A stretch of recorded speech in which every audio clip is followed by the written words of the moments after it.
Proverbios capítulo 14, verso 12.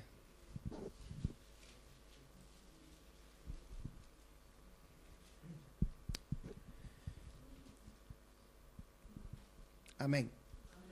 Pues damos lectura a la palabra de Dios con la bendición del Padre, del Hijo y de su Espíritu Santo. Amén.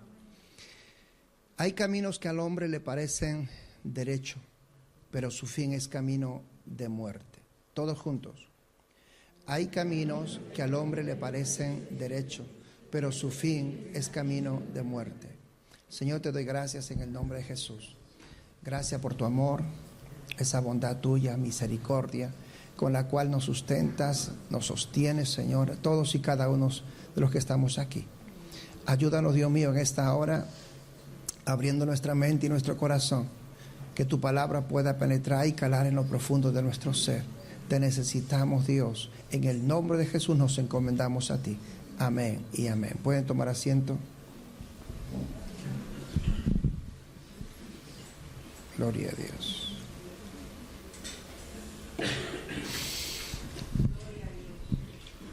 Gracias, Señor. Caminando con Dios.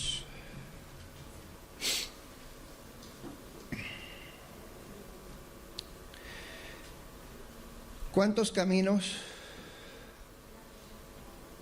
existen en la vida del ser humano? Si hablamos de caminos, cuando hablamos caminos, si hablamos Biblia, hablamos Roma, se nos viene a la mente aquella frase: todos los caminos conducen a Roma, ¿verdad? Pero al cielo hay un solo camino y ese camino se llama Jesucristo. Pero nosotros, el ser humano, en el caminar diario, el ser humano va tejiendo a través de sus decisiones, va optando caminos, va tomando senderos en la vida que lo van llevando ya sea al éxito o al fracaso, a la tristeza o a las alegrías. El proverbista nos dice en la sabiduría de Dios que hay caminos que para el hombre le parecen derecho. Es decir, el ser humano en su naturaleza nos da a entender que la naturaleza del ser humano como que quisiera hacer las cosas bien. En esencia quiere hacer las cosas bien, quiere hacer las cosas correctas. Pero nos da a entender que por lo general le sale todo chueco. ¿Cuántas personas queriendo hacer el bien o lo bueno han tomado decisiones con el buen sentir, el buen deseo, el buen anhelo y les ha salido chueco? ¿Cuántos hay aquí? ¿Verdad? Y eso es lo que nos dice el proverbista. Hay senderos que para el hombre le parecen derechos, pero su fin al final es camino de muerte. ¿Cuántos caminos cerrados toma el ser humano y por cuántos senderos de la vida camina el ser humano? Senderos que nos van arrastrando a ese camino de muerte. ¿Cuántos llegamos a los caminos del Señor después de haber atravesado tantos senderos o tantos caminos en nuestra vida?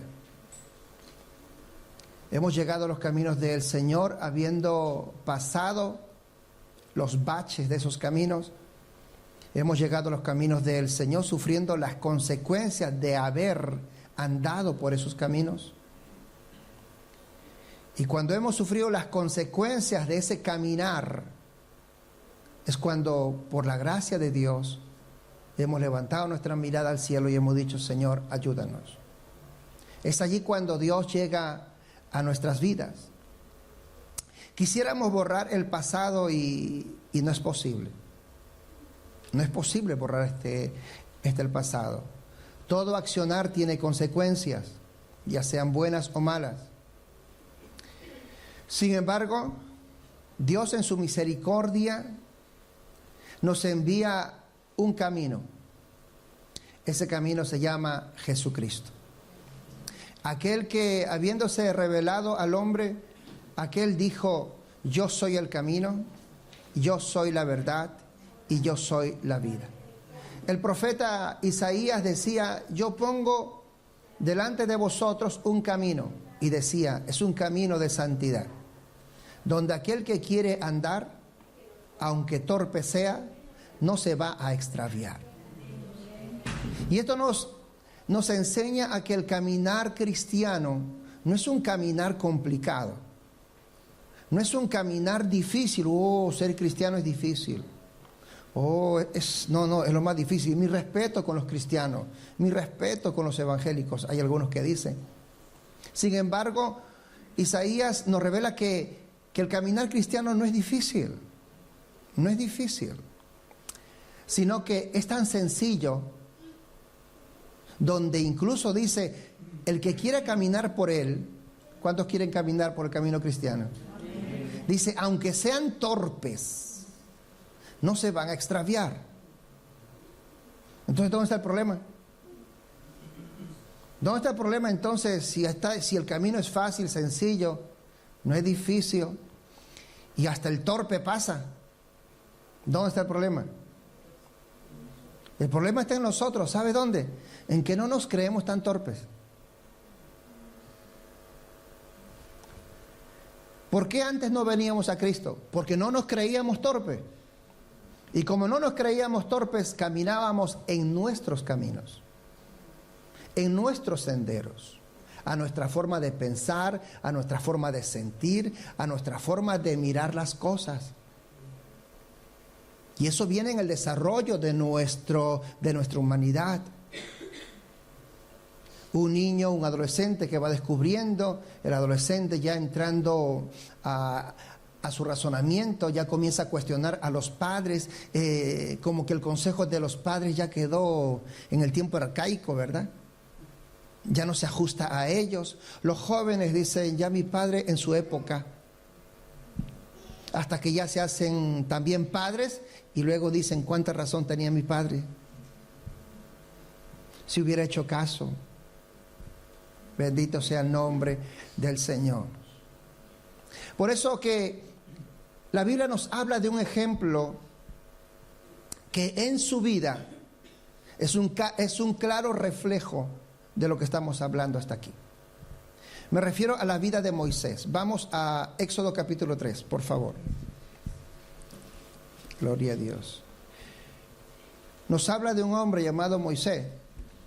Un hombre, Moisés, cuyo nombre significa salvado de las aguas, porque en cierta oportunidad Faraón había visto que el pueblo de Israel aumentaba mucho y tuvo como que temor a que los israelíes, a los hebreos aumentaban mucho, tuvo temor de una revuelta y mandó a matar a todos los pequeños. La madre de este niño llamado Moisés, al ver a un niño hermoso, amó a este niño a tal manera que cogió una cesta de mimbre, lo untó con brea, asfalto, y luego puso al bebé en aquel cesto y lo dejó en el río Nilo a la providencia divina.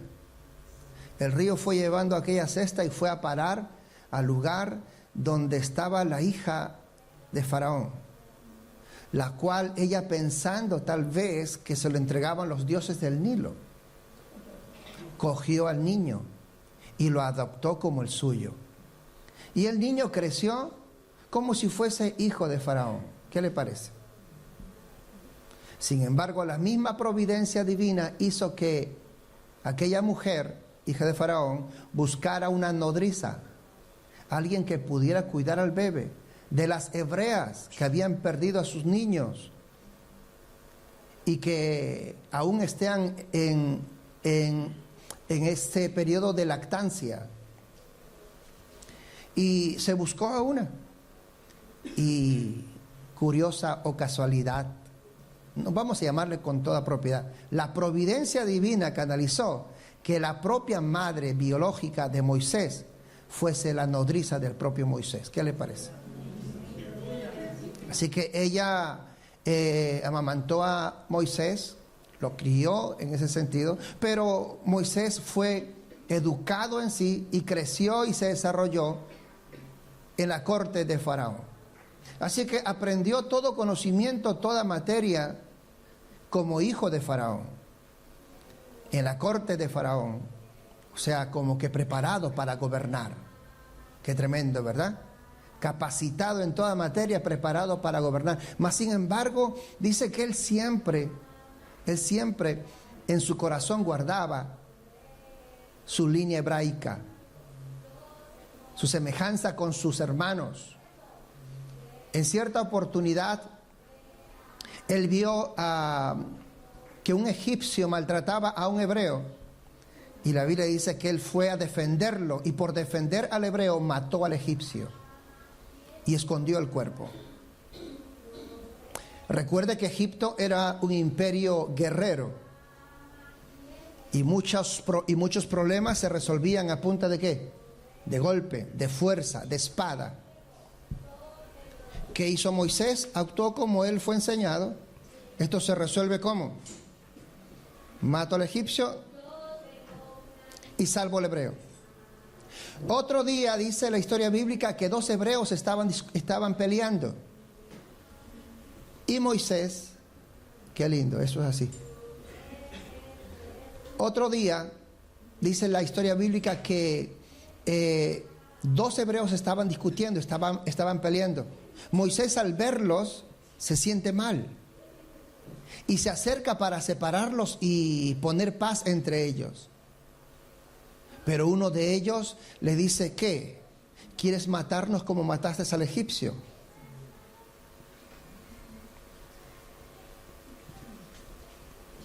Como dice un dicho, fue por lana Moisés y salió trasquilado. Moisés, al verse descubierto, dice la historia bíblica que tuvo que huir al desierto. En el desierto estuvo 40 años y se hizo pastor de ovejas, que era una de las profesiones más simples. Siendo un hombre educado, un hombre capacitado, habiendo sido enseñado e instruido en la corte de Faraón, de lo más alto, del imperio más grande de ese tiempo, terminar en la profesión más simple y en otros hasta despreciados, como era ser pastor. Así terminó Moisés. Pero Moisés seguía dándole vueltas, porque en Egipto los esclavos esperaban un libertador, y eso estaba clavado en la mente de Moisés. Hasta en cierta oportunidad, dice la historia bíblica aquí en Éxodo 3, que él vio aquel monte, y en el monte vio una zarza que ardía, y la zarza no se consumía. Y él dijo: subiré a ver por qué la zarza arde y no se consume. Pero cuando él sube a aquel monte, al ver que la zarza arde y no se consume, se encuentra con Dios. ¿Cuántos alaban al Señor? Se encuentra con Dios. Y Dios es quien le dice a Moisés, lo primero que le dice: quítate la sandalia de tus pies, porque el lugar que tú pisas, tierra santa es. Moisés tenía sus preguntas, sus argumentos, sus cuestiones. Una de las grandes preguntas: ¿por qué esto? ¿Por qué esto? ¿Por qué aquello? ¿Por qué? ¿Por qué? ¿Por qué? Antes de nuestro encuentro con Dios, nuestras preguntas eran similares. ¿Por qué esto? ¿Por qué a mí? ¿Por qué al otro no? ¿Por qué a mí siempre? ¿Por qué yo siempre tengo mala suerte? ¿Por qué? ¿Por qué? ¿Por qué? ¿Y por qué me han hecho brujería? ¿Me han hecho hechizo? ¿Me han hecho...? Buscando respuestas por todos lados. Y Moisés con sus preguntas. ¿Por qué? ¿Por qué esa injusticia tal vez? ¿Por qué si yo quise separar a los 2 hebreos y en vez de sentirse agradecido, me están amenazando? ¿Por qué? ¿Por qué Dios no envía libertador que el pueblo está esperando, etcétera? Tantas preguntas que Moisés tendría. Y entiendan que Moisés crece en la corte de Faraón. Son personas firmes, erguidas y de un porte elevado. No son de las personas, escúcheme bien, que crecen en un nivel bajo, y por lo general el perfil también bajo. Así que Moisés es un hombre de temple, de carácter también. Aunque la Biblia le llama luego un hombre manso, pero dice que es por la formación que tiene posición. Para enfrentarse a un egipcio y matarlo es que tiene carácter. Fue educado en la corte de Faraón. Pero cuando se encuentra con Dios, lo primero que Dios le dice es: quítate esas sandalias, porque el lugar en que pisas tierra santa es. ¿Qué implica esto? Que, en otras palabras, Dios tiene que enseñarle a Moisés que las cosas se resuelven no como Él quiere, sino como Dios quiere. Que los caminos por donde el hombre tiene que andar son los caminos que Dios traza, no por donde el hombre quiere caminar.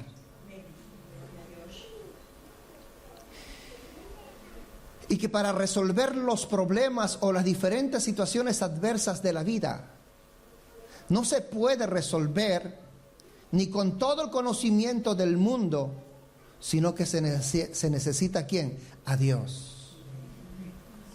Quítate las sandalias de sus pies implica el caminar de Moisés, la trayectoria de Moisés, el currículum vitae de Moisés, todo lo que Moisés era.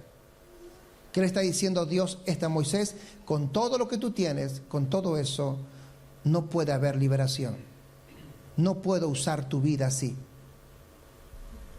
En otras palabras, Dios le está diciendo a Moisés: yo tengo un camino distinto al que tú tienes. ¿Cuántos alaban al Señor? Yo tengo un camino distinto al que tú estás acostumbrado. Tal vez Moisés como guerrero, o Moisés crecido en la corte de Faraón, dijo: vamos a hacer una revuelta. Tal vez eso no está en la Biblia, pero pienso yo, ya que él ha crecido en esa línea. Mas sin embargo, Dios no levantó un ejército de esclavos para que se rebelen y se liberen. No, Dios tuvo que enseñar a Moisés que iba a liberar a su pueblo a la manera de Dios, con la autoridad de Dios y con el poder de Dios. Bendito sea el nombre del Señor. Por eso la historia bíblica dice que entre capítulo 3 y 4 dice que Moisés como pastor, él subió a aquel monte y subió con una vara. Su vara, la vara típica de un pastor. La vara, con esa vara podía caminar, con esa vara se apoyaba, con esa vara también podía espantar o enfrentarse a cualquier animal que hacía peligrar alguna oveja suya. La vara, con esa vara la usaba para contar las ovejas cuando entraban al redil, etc. La vara de un pastor, un simple palo, dice un dicho.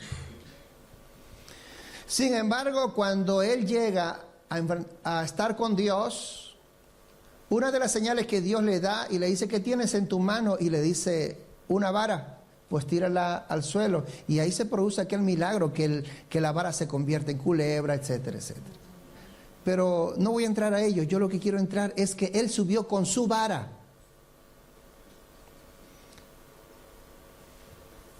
Vaya al capítulo 4 de ahí de Éxodo.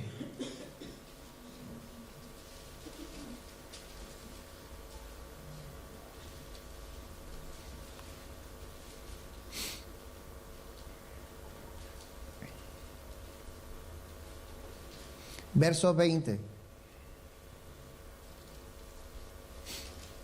Ya Moisés, habiendo estado en el monte, desciende.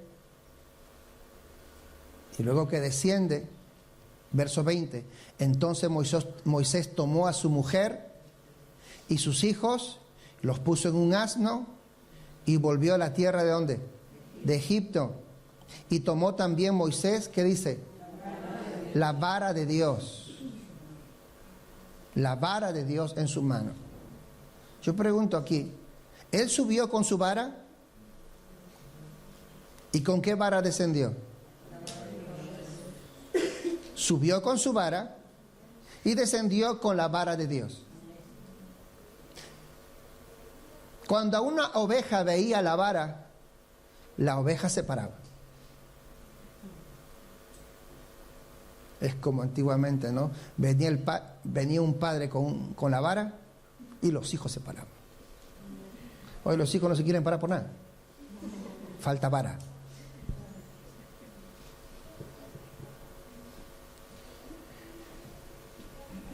Maravilloso el nombre del Señor. La vara simboliza autoridad. La vara simboliza liderazgo. La vara de Dios, la autoridad de Dios, el poder de Dios, el liderazgo de Dios. En otra palabra, Moisés sube con todo su currículo, con todo lo que él es. Él fue instruido para ser un buen líder. Él fue instruido para dirigir, para ordenar, para ser, como dije antes, un buen líder, un hombre de autoridad. Pero sin embargo, qué hermoso que las Escrituras registren que él sube con su vara, pero ahora desciende con la vara de Dios, lo cual nos enseña que para que nuestros caminos tengan éxito, necesitamos el liderazgo de Dios, necesitamos la autoridad de Dios, necesitamos el poder de Dios. ¿Dónde queda nuestra autoridad, nuestro liderazgo lejos de Dios? ¿Dónde queda? ¿Cuántos caminos en nuestro liderazgo hemos tomado sin Dios? ¿Por cuántos senderos hemos caminado en nuestra autoridad sin Dios? ¿Y qué resultados nos ha dado? Pablo apóstol dice, solo caminos de muerte. El proverbista dice, hombres que tratando de hacer algo bueno, sin embargo fueron caminos de muerte. Por eso que Dios llevó a Moisés al monte para enseñarle a Moisés que no es con sus caminos, sino con los caminos de Dios. Pero esto lo aprendió ¿dónde Moisés? En el monte de Dios. Por eso el salmista decía, alzaré mis ojos, dígalo, a los montes, ¿de dónde vendrá mi socorro? Mi socorro viene de Jehová, que hizo los cielos y la tierra. ¿Cuántos alaban al Señor?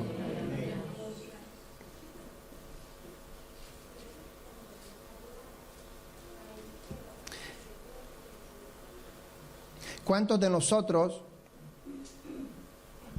tratando de hacer cosas buenas, hemos dicho, tratando de hacer cosas buenas, al final siempre salieron errados? Mencionamos cómo Dios transformó a Moisés. Mencionamos cómo Dios hizo esa obra maravillosa en Moisés para poder liberar a su pueblo Israel. Podríamos mencionar también a otro hombre como, por ejemplo, Zaqueo. Zaqueo era un hombre pequeñito, dice la historia bíblica, y dice que este hombre era recaudador de impuestos, era un publicano. Era un publicano. Y la Biblia dice que este hombre cuando escuchó que Jesús venía, dice que él se subió sobre un árbol, sobre un sicómoro, un árbol pequeño pero suficiente para poder él trepar y desde ahí ver a Jesús. Dice la historia que él era publicano y como publicano era una de las personas más odiadas dentro del propio pueblo de Israel, porque cobraba los impuestos para Roma, ya era considerado un traidor. Pero no solamente cobraba los impuestos para Roma, sino que la mayoría de los publicanos cobraban los impuestos para Roma y encima aumentaban a los impuestos para ellos enriquecerse. Así que eran mucho más odiados. Los amigos de un publicano, ¿quiénes eran? Otros publicanos. Dice un dicho por ahí, los amigos de un ladrón es otro ladrón. Y ahí estaba el publicano. La historia bíblica dice que esa era su forma de vivir de él. Yo pregunto, tal vez Zaqueo hubiera querido tener otro ambiente donde él sea amado y no que él verse odiado por los demás. Pero él tomó caminos y sus caminos le llevaron tal vez a un camino entre comillas provechoso, dinero, pero al final se llevó el odio de toda la gente. Hay muchas personas tratando de enriquecerse, terminaron tomando decisiones diversas. Otros, por enriquecerse, incurrieron en la droga, entraron al tráfico, vendiendo una cosita, otra cosita, y al final no pueden salir de ello. Y no es broma. Bendito sea el nombre del Señor. Y Zaqueo era una persona que tal vez había querido ser amado, pero era un ser odiado. Pero un día escuchó de Jesús, aquel que hablaba del amor de Dios. Y se subió a aquel sicómoro. Y cuando estaba mirando a Jesús, sencillamente Jesús va y le dice: oye, Zaqueo, baja pronto del árbol y ve a tu casa, porque a tu casa he de ir. Él se sorprende de que, siendo Zaqueo, Jesús supiera su nombre y, número 2, le dijera que a su casa quiere ir. Número 1, ¿por qué se sorprende? Porque es lógico, Jesús es un hombre santo. Todos reconocían que Jesús era un hombre justo. Y el amigo de un ladrón, ¿quién era? Otro ladrón. Y Jesús no era un ladrón. Se sorprende por ello. ¿Cómo este hombre justo piensa en mí? No entiendo. Y encima a mi casa quiere ir, cuando todos los justos de mi casa salen.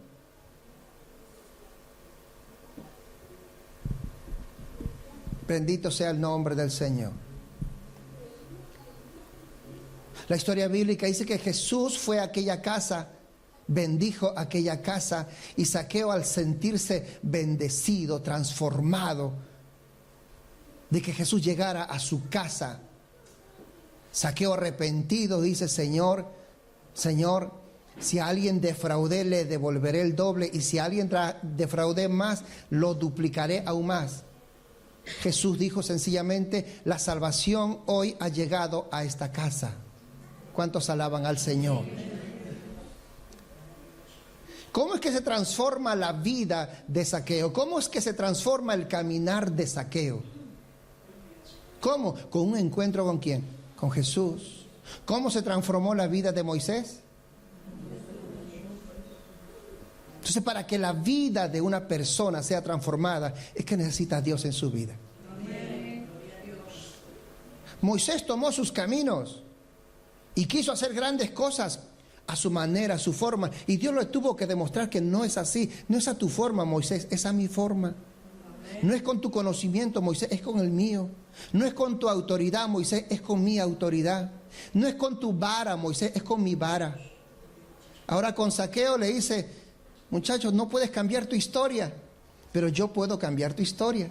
Y Jesús transformó la historia de Zaqueo. ¿Cuántos alaban al Señor? La Biblia nos habla de otro hombre también, llamado Saulo de Tarso. ¿Se acuerdan de Saulo? Saulo de Tarso. La Biblia dice que él era un religioso muy reconocido en aquel tiempo. Su maestro fue nada más ni nada menos que Gamaliel, o un rabino muy reconocido en ese tiempo. Dice que Saulo, fariseo, de la secta de los fariseos, él tenía celo de Dios. Cuando hablo de celo, me refiero a un hombre que se cuidaba mucho en agradar a Dios. Se cuidaba mucho en serle agradable a Dios. Era su forma. Pero él pensaba, él tenía una manera, una forma de agradar a Dios. La forma de agradar a Dios de él era de esta manera. La Biblia dice que en Hechos 8, por ejemplo, nos describe que Saulo de Tarso era perseguidor de la iglesia. Y no solamente perseguidor de la iglesia, dice que entraba de casa en casa y arrastraba hombres y mujeres cristianos o denominados los del camino, y los arrastraba y los llevaba presos a Jerusalén, porque él decía: con mi religión no te metas, La religión de él era la religión judía de la secta de los fariseos. Ese era Saulo. ¿Me va siguiendo? Por tanto, para él, el caminar o la predicación de Jesús y la predicación de los apóstoles y el pueblo que cogía esa predicación, ese pueblo llamado posteriormente iglesia, en aquel tiempo llamado los del camino, para Saulo era como enemigos de Dios. Hechos 6 describe la muerte de Esteban, uno de los diáconos, los primeros diáconos de la iglesia, los primeros 7 diáconos, uno de esos primeros 7 diáconos. La Biblia dice que lapidaron a Esteban, a pedradas lo mataron, porque Esteban hablaba de Jesús. Y los judíos en aquel tiempo eran enemigos de los del camino. Y dice la historia bíblica que allí también, cuando mataron a Esteban, allí estaba un jovencito llamado Saulo de Tarso. Y este jovencito recogía las capas y los mantos de las personas que apedreaban a Esteban. La historia bíblica dice que Saulo consentía con la muerte de Esteban. En otras palabras, ¿qué decía? Mátenlo. ¿Me están siguiendo aquí? Si uno mata y otro apoya, los dos son culpables, ¿correcto? Así que Saulo también fue culpable de la muerte de Esteban. ¿Qué le parece? Y todo el mundo tenía miedo de Saulo. El nombre Saulo retumbaba por distintos lugares. Porque cuentan algunos historiadores que Saulo, cuando entraba a las casas, él no pedía permiso, él no tocaba. ¿Puedo entrar? Ahí no había derechos humanos, nada, por si acaso. Dice, él arremetía contra aquellas casas. Y literalmente la Biblia dice, los arrastraba. ¿Y cómo se arrastra a una persona? Algunos comentaristas hablan y dicen que Pablo arrastraba hasta de los pelos, sea hombres o mujeres, y los llevaba presos. Así era Saulo. Y lo hacía, dice Saulo mismo, lo testifica luego, que lo hacía por su celo a Dios. Porque él pensaba que estaba haciéndole un favor a Dios. ¿Qué le parece? Ahí no se cumple lo que dijo el proverbista. Hay muchos hombres cuyos caminos les parecen derechos, pero al final salen siendo caminos de muerte. Ahí vemos a un Saulo cuyo caminar, cuya conducta, cuyo proceder, cuya vida religiosa, cuyo amor a Dios, cuyo celo a Dios, entre comillas, para Saulo le era perfecto, correcto. Pero Saulo no sabía, no se daba cuenta que estaba haciendo daño y que de esa manera estaba ofendiendo al Dios que él decía defender. Pero un día, dice, él habiendo pedido cartas al Sanedrín, habiendo pedido cartas para irse a Damasco y para entrar en todas las sinagogas que él se encontraba y buscar a los del camino. Óigame bien, en su tarea de perseguir a la iglesia, la historia bíblica dice que Jesús le salió al encuentro. ¿Cuántos alaban al Señor? Jesús le salió al encuentro, Hechos capítulo 9. Y cuando Jesús le sale al encuentro, Jesús le dice a Saulo, Saulo, Saulo, ¿por qué me persigues? Y dura cosas te es dar cosas contra el aguijón. En otras palabras, ¿tú crees que estás peleando conmigo? Perdón, ¿tú crees que me haces un bien? ¿Tú crees que estás haciendo algo bueno, Saulo? ¿Tú crees que estás amontonando logros para ti? Y no te estás dando cuenta que lo que estás haciendo, te estás haciendo daño a ti mismo. ¿Tú crees que estás haciéndole un bien a Dios? Cuando lo que estás haciendo es estar dañando la obra de Dios. Por eso dice, ¿por qué me persigues? Dando a entender el Señor que Pablo está persiguiendo a la iglesia y que la iglesia es el cuerpo de Cristo. ¿Cuántos dicen amén? Por eso el Señor le dice, ¿por qué me estás persiguiendo a mí? Es que el que persigue a la iglesia, ¿persigue a quién?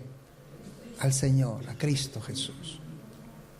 La historia bíblica dice que en ese instante Saulo, habiendo ya caído, Saulo queda ciego y en esa ceguera reconoce a Jesús, reconoce al Señor. Y habiendo reconocido al Señor, la primera frase que Pablo declara es: Señor, ¿qué quieres que yo haga? ¿Qué quieres que yo haga? ¿Cómo un encuentro con el Señor puede transformar la vida de un hombre? Transformó la de Moisés, la de Zaqueo, y ahora transforma la de un Saulo. Ahora, lógicamente, dejó a Saulo en el suelo y lo dejó ciego. Así estaba Saulo, en el suelo y ciego. Y es ahí cuando dice: Señor, ¿qué quieres que yo haga? Maravilloso el nombre del Señor. Muchas personas no vamos a entender hasta qué, hasta que estemos en el suelo y ciego. Es ahí cuando recién nos humillamos y ahí recién queremos escuchar el camino de Dios. Ahí recién queremos escuchar lo que Dios quiere conmigo. Y ahí Saulo dice: ¿qué quieres que yo haga? Maravilloso el nombre del Señor. La historia bíblica dice que el Señor ordena a Saulo que entre a Damasco, que vaya a un mesón a la calle derecha y que se quede allí, y que enviará posteriormente a alguien. Saulo fue y entró y se declaró en ayuno, reflexionando, meditando en todo su recorrido, tal vez en todo lo que ha hecho, en todo el caminar que él ha tenido. ¿Y qué es lo que está pasando ahora desde que tuvo su encuentro con Jesús? Pablo está pensando, reflexionando. Es que el caminar cristiano es una constante reflexión, hermano. No es que ya llegué a Cristo y ya estoy listo, el que está en Cristo nueva criatura es, como algo mágico. No. Es una constante reflexión para irnos renovando, como dice la Escritura, de gloria en gloria. Hay una transformación constante. Y la historia bíblica también nos habla que Dios habló a un hombre de Dios llamado Ananías y le dijo: anda, ve, entra a la calle derecha de Damasco y ahí encontrarás a un hombre llamado Saulo de Tarso. ¿Qué pasó con Ananías? Se asustó. Era un hombre de Dios, tremendo Ananías. Pero tuvo miedo. ¿De quién? De solo saber que iba a ver a quién. A Saulo. Y Ananías le dice a Dios: pero Señor, tú no sabes quién es ese hombre. ¿Acaso no sabía quién era ese hombre Dios? Dios sí que sabía. Pero tanto era el miedo de él. Pongámonos en el lugar de Ananías, hubiéramos estado igual tal vez. Tú no sabes, Señor, quién es ese hombre, que incluso ha pedido cartas y está persiguiendo a todos los cristianos. Y el Señor le dice: anda, ve. Le repite lo que tiene que hacer. En otras palabras, no estoy para explicarte a ti, anda, ve y obedece simplemente. Hay gente que quiere descubrir América. Hay gente que quiere que le explique hasta el átomo. Todos quieren saber. Tan sencillamente obedece. Y eso fue lo que Dios le dijo a Ananías: tú obedece, anda, ve, porque instrumento escogido me es y yo le voy a enseñar a él, a Saulo, lo que es sufrir por la causa de mi camino. Y eso fue lo que hizo el Señor. Y la historia bíblica ya vemos que cuando Ananías va, ora por él, él recibe la vista. Y al poco tiempo Saulo ni bien recibe la vista, así como, escúcheme bien, él era osado, atrevido, óigame, pujante, decidido en su celo, haciendo las cosas mal. Así también ni bien recibió la vista, al poco tiempo salió y desde Damasco comenzó a predicar por todos lados.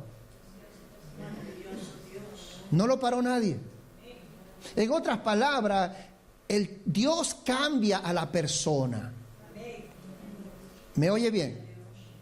Dios no cambia tu carácter, lo transforma, lo moldea, lo trabaja de acorde al caminar de Dios.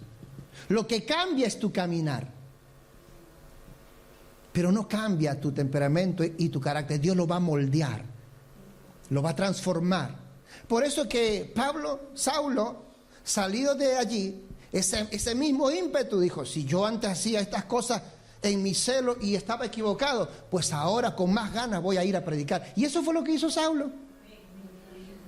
¿Cuántos creyentes hay que eran chispeantes? Uy, como dice, yo, pastor, llegaba a una fiesta, yo era ahí el que movía todo. Hoy no mueven nada. Pastor, yo era el que llevaba a toda la gente a la discoteca. Hoy no traen a ninguno a la iglesia. Pastor, yo antes, amigos por todos lados. Hoy no tienen a ninguno. Y los amigos que tienen en la iglesia hasta pelean con ellos. Entiéndanlo. Y todavía dice, Señor, cámbiame, Señor, cámbiame. ¿Pero qué? Dios lo que hace es moldear lo que tú eres. Lo que cambia a Dios es tu caminar, tu forma de pensar. La forma errada en la cual has estado llevando las cosas. Por eso la Escritura dice que el que está en Cristo, nueva creación es. Las cosas viejas y todo Dios lo hace nuevo. Y todo esto sucede a causa de un encuentro con Jesús. O sea que podemos tener caminos que a nuestro parecer son buenos, pero son errados lejos de Dios.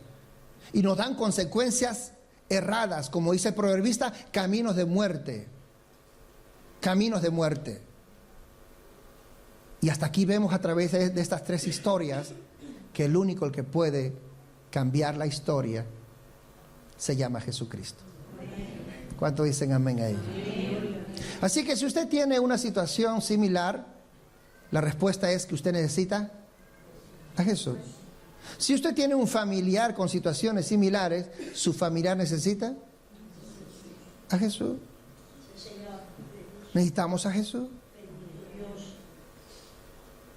Esa transformación el propio proverbista incluso nos añade y dice en Proverbios 4:23, 24 creo es. Proverbios 4.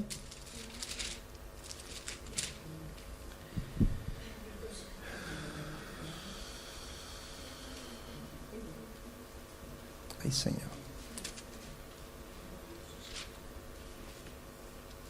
Gracias, Señor.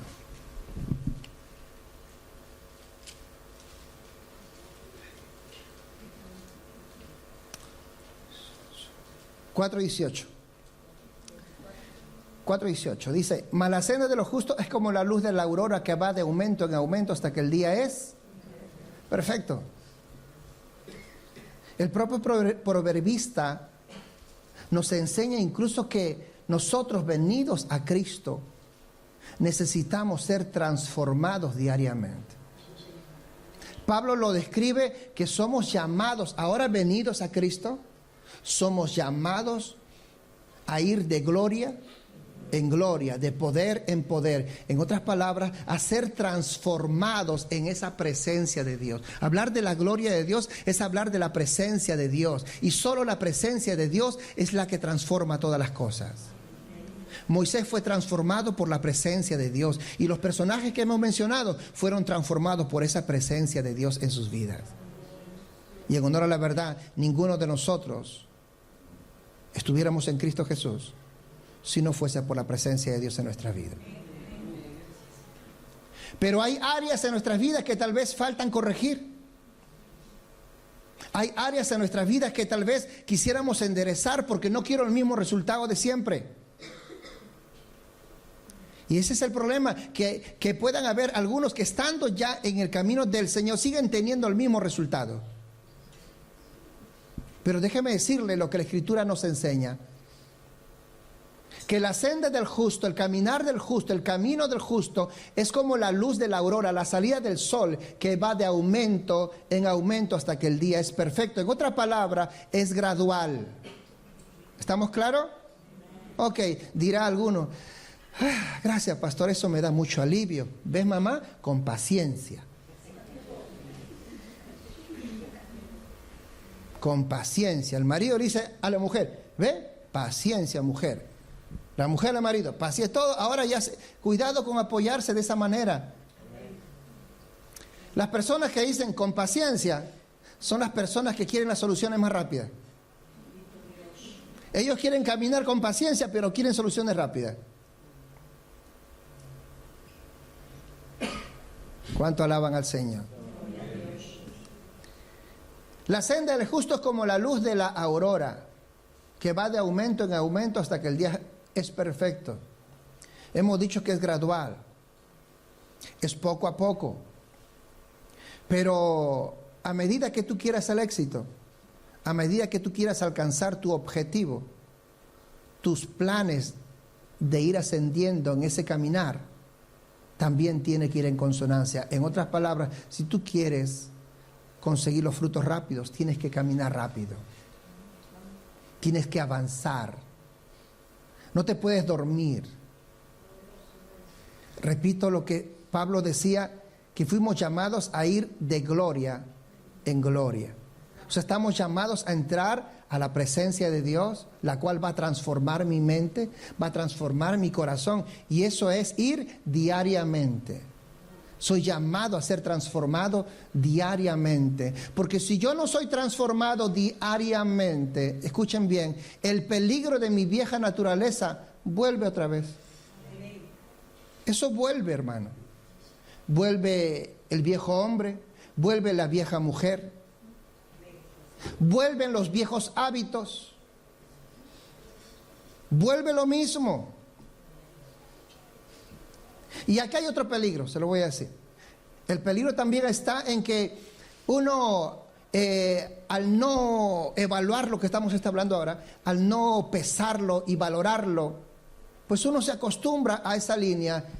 ¿Cuál es esa línea? De vengo a Dios, Dios me limpia, me fortalece y luego estoy fortalecido, pero no le tomo mucha validez o mucho valor. No le tomo mucha consideración y me debilito. La vieja naturaleza vuelve, comienzo a actuar como antes pensaba, y eso dentro de la iglesia. Luego sufro las consecuencias de mi mal accionar y luego otra vez, ¿qué hago? Por el mismo dolor vuelvo a clamar a Dios. Clamo a Dios y Dios, que no puede negarse a sí mismo, viene, me ayuda, me levanta, me restaura, su gloria me transforma y otra vez me olvido de Él. ¿Me va siguiendo? Y se hace un ciclo vicioso. Una persona que no es agradecida con lo que Dios ha hecho por esta persona, corre el peligro de lo que estamos hablando. Cuando una persona está agradecida, uno quiere agradar a aquel que le hizo el milagro, y este es Dios. Y si estamos agradecidos con Él, avanzamos de gloria en gloria, porque entendemos que solamente Dios y su presencia es la que puede transformar nuestras vidas. Nuestros malos hábitos son transformados por buenos hábitos a causa de entrar en esa gloria con Dios, a causa de entrar en esa presencia con Dios. Porque aprendemos a caminar como Moisés, ya no con nuestra vara, sino ¿con quién? Con la vara de Dios. ¿Dónde está la vara de Dios? Aquí hay autoridad. Esto transforma todo. ¿Cuántos dicen amén? Amén. Maravilloso el nombre de Jesús. Y este caminar cristiano, vamos concluyendo, tiene que ser como la luz de la aurora, y dice, hasta que el día sea perfecto. ¿Y cuándo el día es perfecto? Cuando el sol está arriba del todo. ¿Verdad que sí? Ahí el día es perfectísimo. La Biblia nos habla de la simbología y nos dice que Cristo también es llamado el sol de justicia. El sol de justicia.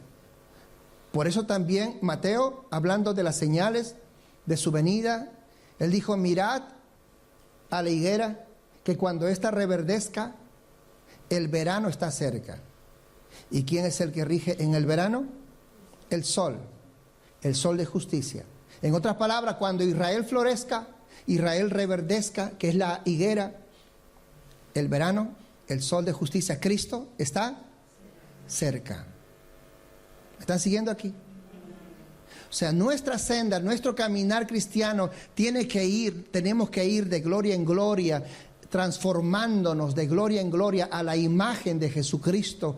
Tenemos que ser transformados para que, como decía Juan el Bautista, yo mengüe, pero que Cristo crezca en mí. Y este caminar tenemos que hacerlo todos los días hasta que Él venga. ¿Cuándo se va a acabar esta batalla? Cuando Él... ¿Y mi lucha cuándo se van a acabar? ¿Cuánto alaban al Señor? Porque Él tiene un lugar preparado donde ya no vas a llorar. ¿Cuánto dicen amén? Ahí ya no hay lágrima, ahí ya no hay dolor. A su nombre, gloria. Hoy lloramos un poco, mañana ya no. Pero yo no sé qué dirán aquellos que van al infierno. ¿Habrá llanto ahí abajo? ¿Habrá dolor? La Biblia dice que sí. Ahí hay llanto y hay dolor. Bendito sea el nombre del Señor. Te damos gracias, Jesús. Quiero concluir. Gracias te damos. Efesios capítulo 2.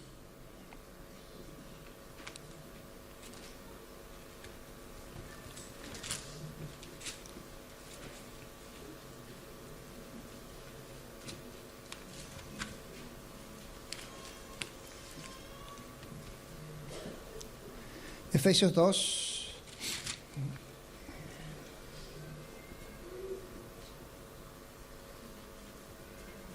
Amén. Verso 1 y 2. Y concluimos. Y dice, y Él os dio vida a vosotros cuando estabais muertos en vuestros delitos y vuestros pecados, en los cuales anduvisteis en otro tiempo, siguiendo la corriente de este mundo, conforme al príncipe de la potestad del aire, el espíritu que ahora opera en los hijos de la desobediencia. Así que nosotros recibimos vida por medio de Jesucristo, pero dice la historia bíblica, la Escritura nos enseña que Él, Dios, nos dio vida, a pesar que nos encontró a nosotros, como dice, muertos en nuestros delitos y en nuestros pecados. Piense usted en Moisés. A pesar de la forma de pensar de Moisés, Dios le dio vida. Piensa en Zaqueo. A pesar de las malas decisiones y ver los resultados de sus malas decisiones, Dios le dio vida. ¿Me va siguiendo? Ahora piensa en cada uno en sí mismo. Zaqueo habrá dicho, ¿quién soy yo para que Él piense en mí? Yo recuerdo el día en que me entregué al Señor y mi pensamiento fue este: ¿por qué a mí? Si allá afuera hay tantos César, ¿por qué a mí? Yo me preguntaba entre lágrimas y le decía a Dios, ¿por qué a mí? ¿Por qué me viste a mí? Porque yo mismo decía, yo no merezco que Él me mire. Yo no merezco que Él piense en mí. Yo no merezco que Él llegue a mí. Sin embargo, Él llegó a mí. Ahora yo te pregunto, ¿merecerás que Dios llegue a ti? ¿Eres merecedor de que el Señor llegue a ti? ¿Merecemos que Dios llegue a ti? La Biblia dice que todos los hombres se extraviaron, a una hicieron lo malo. No hay quien busque a Dios. No hay quien haga lo bueno, ni siquiera uno. Pregunto, ¿no eres tú uno más de ellos? ¿No somos uno más de ellos? La Biblia dice que sí. Así nos encontró a Dios. Así nos encontró Dios. Muertos en nuestros delitos y en nuestros pecados. Y sin embargo, Él pensó en nosotros y nos dio vida. Y vida en abundancia. Señor, te doy gracias en el nombre de Jesús.